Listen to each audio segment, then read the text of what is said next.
Bismillahirrahmanirrahim. Dear students, Assalamu alaikum. I hope you all are fine.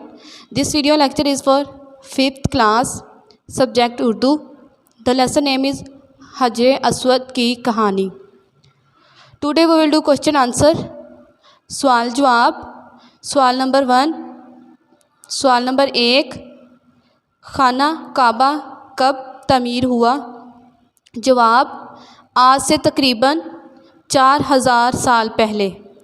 جواب ہے آج سے تقریباً 4000 سال پہلے. سوال نمبر 2. خانہ کعبہ کس نے تعمیر کیا؟ جواب ہے خانہ کعبہ کی تعمیر حضرت ابراہیم علیہ السلام اور ان کے بیٹے حضرت اسماعیل علیہ السلام نے کی. سوال نمبر 3. حجر اسود کی تنصیب کے موقع پر کس بات کا خدشہ تھا؟